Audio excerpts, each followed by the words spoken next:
அன்பு குழந்தையே, இன்று இந்த நேரம் உன்னை சுற்றி ஏதோ நிறைந்த உலகம் போல இருந்து கொண்டிருக்கின்றதல்லவா? என்ன நடக்கிறது என்று அறிய முடியாமல் திகைத்து நின்று கொண்டிருக்கின்றாய் அல்லவா? நமக்கு யாரேனும் எதையேனும் செய்திருப்பார்களோ என்று மனம் வருந்தி கொண்டு இருக்கின்றாய் அல்லவா? என் குழந்தையே, தீர்வினைத்தான் இப்பொழுது உனக்காக நான் கொண்டு வந்திருக்கின்றேன். உனக்கு செய்வினைகள் செய்திருப்பார்களோ என்று சந்தேகம் வந்துவிட்டது. ஏனென்றால் உனக்குள் இருக்கின்ற பயத்தினை நான் உறுதிப்படுத்த வந்திருக்கின்றேன் என்பதை என் குழந்தை நீ புரிந்து கொள்ள வேண்டும். என் தங்கமே, இது போன்று உனக்கு செய்த நினைத்தவர்கள் யார் என்பதை அடையாளம் காட்டித் தருவதற்கு உன் அத்தனை நாட்களிலும் இதை பற்றி ஆராய முயற்சி செய்து கொண்டிருக்கின்றாய். என்ன நடக்கிறது வாழ்க்கை என்பதை நீ அறிய முடியாமல் திணறிக் கொண்டு இருக்கின்றாய். நமக்கு செய்வினைகள் செய்கின்ற அளவிற்கு இவர்களுக்கு மனம் வந்து விடுமா என்று எண்ணம் உனக்குள் தோன்ற ஆரம்பித்து விட்டது. என் குழந்தையே, என் நேரமும் இதை பற்றி சிந்தித்து சிந்தித்து நீ காலத்தை தொலைத்து கொண்டிருக்கின்றாய். என் செல்லமே, இதற்கெல்லாம் காரணம் உன் உறவுகள்தான். சொந்தம் பற்றி உன் உறவுகள்தான் இப்பொழுது இதனை செய்து கொண்டிருக்கின்றார்கள். என் குழந்தையே, இப்பொழுது நீ இதிலிருந்து உன்னுடைய மனக்குழப்பத்தை இப்பொழுது தெளிவுபடுத்த வேண்டும். நியாயமாக நம் பற்ற வழியாக நினைக்கின்றோம் என்று உனக்கு அதற்கான தெளிவினை கொடுத்து விடத்தான் உன் அப்பன் வந்திருக்கிறேன். செய்வினைகள் செய்தவர் யார் என்பதை நான் உனக்கு இப்பொழுது இந்த செய்தி மூலமாக உன்னிடத்தில் சொல்ல வந்திருக்கின்றேன்.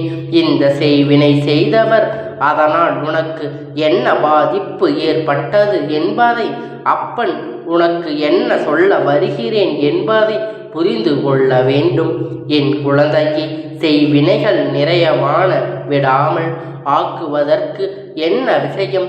அவர்கள் ஏதோ ஒரு சிறப்பை வைத்து உன்னை அழிக்க நினைக்கின்றார்கள். என் குழந்தையே, அர்த்தம் மறிந்தால் உனக்கு செய்ய வேண்டும் என்று நினைத்து கொண்டிருக்கின்றார்கள்.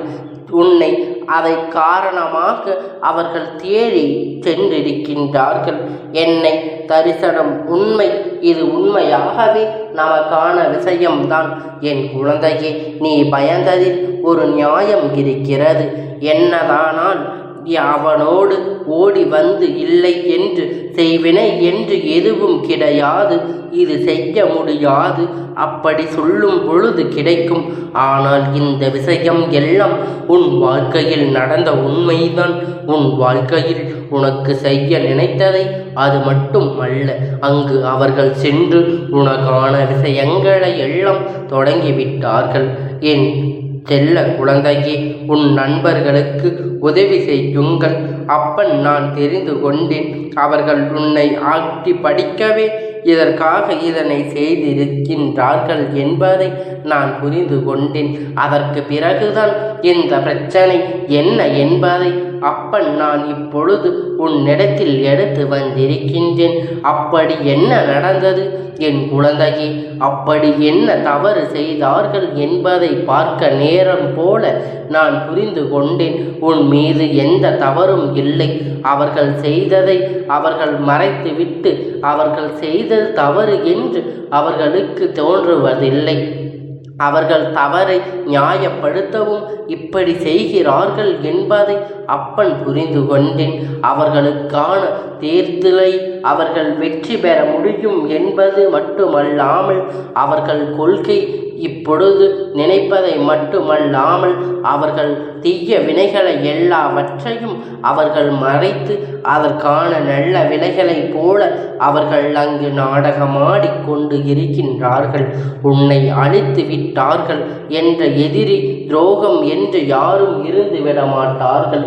அவருடைய எண்ணத்தின்படி அவருடைய பக்கத்தில் இருந்து பார்க்கும் பொழுது அவர்களுக்கு துரோகியாக தெரிகின்றார்கள். உனக்கு துரோகத்தை செய்தவர்கள் அவர்கள் என்பது உனக்கு அதை யதார்த்தமாக தெரிந்திருந்தாலும் தீர்வினை கிடைக்கத்தான் போகின்றது.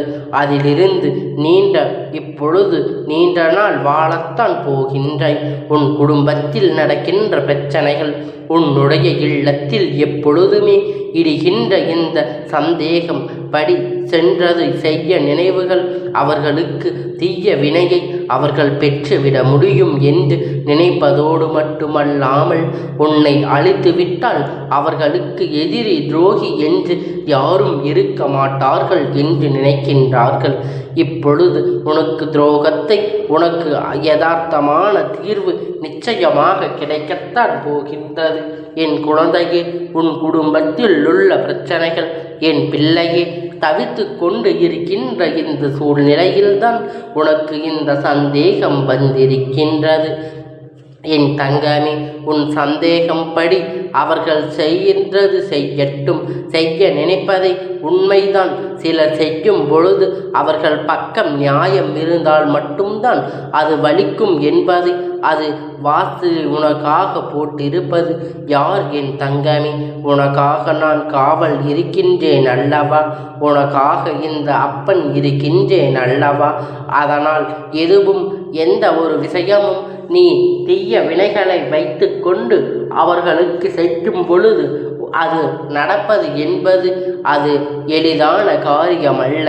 அது எளிதான காரியமாக இருந்தாலும் அது நடைபெறுவது சாத்தியமா என்பது சொல்வது முடியாத காரியம்தான்.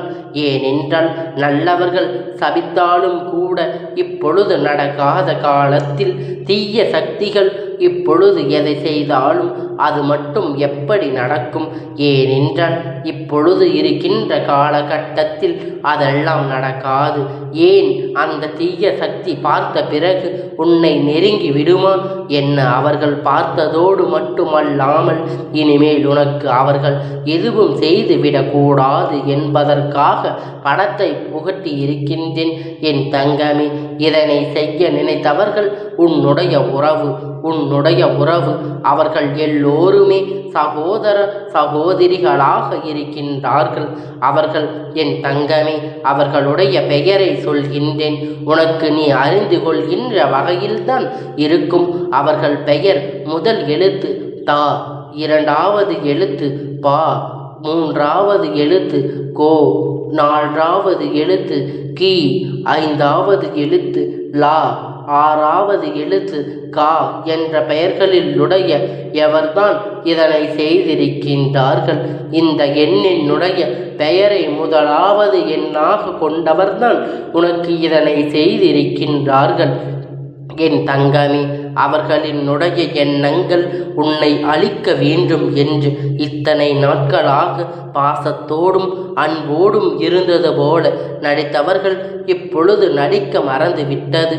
உனக்கு வெளிக்காட்டியதோடு மட்டுமல்லாமல் அவர்கள் மனதிற்கு எத்தனை கொடூரமான எண்ணம் இருக்கிறது என்பதை வெளிக்காட்டி விட்டார்கள். இனிமேல் உன் அப்பன் அவரை விட்டு விடுவதில்லை. அவர்கள் உன்னை அழிக்க நினைத்திருக்கின்றார்கள். இனிமேல் உன் வாழ்க்கையில் நடக்கின்ற எல்லாவற்றிற்கும் இந்த அப்பன் 100% துணையாக இருந்து அதற்கு நான் பொறுப்பெடுத்துக் கொள்கின்றேன். எந்த தீய வினைகளும் உன்னை தொடரவே நெருங்கவோ முடியாது. உனக்கு பாதுகாவலனாக நான் இருக்கின்றேன் என்பதை நீ மறந்துவிடாதே.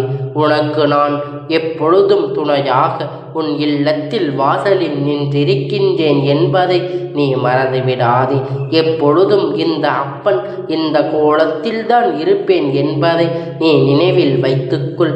நான் எந்த ரூபத்தில் வேண்டுமானாலும் உன்னோடு இருப்பேன் என்பதை நீ நினைவில் வைத்துக்கொள். நான் இந்த உலகத்தில் இருக்கும் பொழுது என்னுடைய கரங்கள் கண்டால் அவ்வளவு எதிரிகளும் துரோகிகளும் உனக்கு செய்கின்ற எல்லா வினைகளும் எல்லாவற்றையும் சுழற்றி அடித்து விடுவேன் என்பதை நினைவில் வைத்துக்கொள். இந்த அப்பனுடைய அன்பு இருக்கின்ற குழந்தை, இது போன்ற செய்வினைகள் செய்கின்றவர்களை எல்லாம் கண்டுகொள்ளாதே. அவர்கள் செய்வினைகளை செய்கின்ற பொழுது அவர்கள் செய்வினைகளை செய்கிறார்கள் என்பதை நீ புரிந்து கொண்டாய் அல்லவா? இனிமேல் நீ என்ன செய்ய வேண்டும்? எந்த சூழ்நிலை வந்தாலும், எத்தனை நிலைமை வந்தாலும் இவர் போல மீண்டும் உன் வாழ்க்கை ஒரு இடம் கொடுத்து விடக்கூடாது. என்பதை நீ புரிந்து கொள்ள வேண்டும். இந்த ஒரு அளவிற்கு ஒருவரை கொடுக்கின்ற அளவிற்கு உச்சத்திற்கு சென்று விட்ட பிறகு இனிமேல் அவர்களுக்கு உன்னுடைய குடும்பத்திலேயே, உன்னுடைய வாழ்க்கையில், உன்னுடைய அன்பிலேயே எந்த ஒரு பண்பையும் நீ கொடுக்கக்கூடாது என்பதை நினைவில் வைத்துக்கொள். பணம் என்பது வரும் போகும் என்பது புரியாமல் மனிதர்கள் இது போன்ற தவறுகளை எளிதாக செய்து விடுகின்றார்கள். சொத்து என்பது இன்று இருக்கும், நாளை இல்லாமல் போகும். ஆனால் அவருக்கு அது புரிவதில்லை. நம் என்பது நம்மை காண்பதில்லை. மனிதர்கள் ஒரு நாளும் பார்த்துவிட்டு மறுநாள் பார்ப்பது எளிதாக இருக்கின்றது. அது முடியாத சூழ்நிலையாக இருக்கின்றது. இது போன்ற நிலையில் இருக்கும் பொழுது சொந்த பந்தம் என்கின்ற இடத்திற்கெல்லாம் இடமே இல்லை. பணம் என நினைத்து கொண்டு இருக்கின்றார்கள். பாசம் அன்பை விட்டு விட்டு இதற்காக சிலர் உயிரையும் பறிக்க துணிந்து கொண்டிருக்கின்றார்கள். என் குழந்தையே, எந்த ஒரு உயிரையும் பறிப்பதற்கு யாருக்கும் இங்கு அதிகாரம் கிடையாது என்பதை உணர மறந்து விட்டார்கள். அவர்கள் செய்ய நினைத்த அந்த விஷயம்தான் இந்த அப்பன் இந்த அளவிற்கு கோபப்படுத்தி இருக்கின்றது. அவர்கள் செய்த இந்த அதிசயம்தான் என்னை தூண்டி இருக்கின்றது. நிச்சயமாக இதிலிருந்து நீ மீண்டு வந்து விட வேண்டும். யாரும் இதிலிருந்து உன்னை எதுவும் செய்துவிட முடியாது. வெள்ளை உன் மனதில் இருக்கின்ற தேவையற்ற பயம்தான். இது கள்ளம் கபடம் இல்லாத காரணம் என்பதை தெரிந்து கொண்டு நீ எங்கும் அப்பனுடைய துணையோடு இருக்கின்றாய் என்பதை நீ நினைத்து கொண்டு மகிழ்ச்சியாக, நிச்சயமாக நல்ல பிள்ளையாக அவருடைய நிலை என்னவென்று வாழ்க்கையில் தெரிந்து கொண்டு உன்னை வாழவிடக்கூடாது என்பதை நினைக்கின்றவர்கள் மத்தியில் நீ வாழ்ந்து காட்ட வேண்டும். நீ இந்த உலகத்தில் வாழ்ந்து காட்டி அவருக்கு சரியான பதிலடியை கொடுக்க வேண்டும். என்னுடைய குழந்தை, இந்த அப்பனுடைய ஆசீர்வாதங்களை பெற்ற குழந்தை, எப்பொழுதும் யாருக்கும் எந்த விதமான நெருடலையும் நீ கொடுத்து விடாமல், என்னுடைய குழந்தை, எப்பொழுதும் ஒருவரையும் கண்டு பயப்படாமல் உனக்கான வாழ்க்கையை நீதான் வாழ்ந்தாக வேண்டும். ஏனென்றால் ஒருவர் கூறுகிறார் என்பதற்காக எதையும் நீ இழந்து விட மாட்டாய். நீ எதையும் பெறாமல் விட்டு விட மாட்டாய். ஒருவர் செய்கின்ற காரியத்திற்காக நீ ஒரு நாளும் அதனை நினைத்து வருத்தம் கொள்ளாதே. ஏனென்றால் இந்த அப்பன் உன்னோடு உனக்கு உறுதுணையாக இருக்கும் பொழுது எவராலும் உன்னை ஒன்றும் செய்துவிட முடியாது அல்லவா? எந்த ஒரு செய்வினையாக இருந்தாலும் அவர்கள் இப்பொழுது ஆசைக்காக எல்லாவற்றையும் செய்து கொண்டு இருக்கின்றார்கள். அவர் பணத்திற்காக ஆசைப்பட்டு எல்லாவற்றையும் செய்து கொண்டிருக்கின்றார்கள். சொத்து பணம் எல்லாவற்றும் ஒரு நாளும் நிலைக்காதது அல்லவா? இது அவர்களுக்கு புரியவதில்லை. ஏனென்றால் இப்பொழுது அவனைத்தான் எல்லோரும் நம்பிக்கொண்டு இருக்கின்றார்கள். ஆனால் அது நம்முடைய கடைசி காலம் வரை நம்முடன் வராது என்பதை எவரும் புரிந்து கொள்வதில்லை. மனிதர்கள்தான் நம் சாகும் வரை நமக்காக துணை இருப்பவர்கள் என்பதை அவர்கள் மறந்து விட்டார்கள். ஒரு மனிதன் இருந்தாலும் அவரோடு நல்ல குணத்தை புரிந்து கொண்டு அவரோடு உண்மையான அன்பு கொண்டு இருக்க வேண்டும் என்பதையெல்லாம் அவர்கள் மறந்துவிட்டு இப்பொழுது தனக்காக சுயநலத்தை மட்டும் அவர்கள் நினைத்து கொண்டு இருக்கின்றார்கள். எந்த ஒரு நன்மையும் அவர்கள் பெற நினைப்பதில்லை. அவர்கள் எப்படியாவது எல்லாவற்றையும் நாம் பெற்றுக்கொள்ள வேண்டும். அது நல்ல வழியில் சென்றாலும் சரி, தீய வழியில் சென்றாலும் சரி என்று அவர்களுக்கு தேவையானதை அவருக்கான சுயநலத்தோடு மட்டும் அவர்கள் சிந்தித்து கொண்டு அவர் வாழ்க்கையை வாழ்ந்து கொண்டிருக்கின்றார்கள். இது போன்று இருக்கின்றவர்களிடத்தில் நீ மேலும் மேலும் உயர்ந்து உனக்கான வாழ்க்கையை நீ நிச்சயமாக பெற்றுக்கொள்ள வேண்டும். இவர்களிடத்தில் இருந்து நீ மேலும் மேலும் அவர்களை விட நன்கு உயர்ந்த இடத்திற்கு சென்று அவர்கள் உன்னை வாழவிடக்கூடாது என்று நினைக்கும் பொழுது அவர்கள் முன்னிலையில் நீ வாழ்ந்து காட்டி உச்சத்தை தொட்டு காட்ட வேண்டும். இந்த அப்பனுடைய ஆசீர்வாதம் இருக்கும் பொழுது நீ எப்பொழுதும் கிடைத்து கொண்டே இருக்கும். எப்பொழுதும் நீ நினைப்பது எல்லாம் உன் மனதில் இருந்து எல்லாம் உன் அப்பன் உனக்காக கொண்டு வந்து சேர்ப்பேன் என்பதை நீ மறந்துவிடாதே. இந்த அப்பனுடைய ஆசீர்வாதங்கள் எப்பொழுதும் உனக்கு முழுமையாக இருந்து கொண்டே இருக்கும்.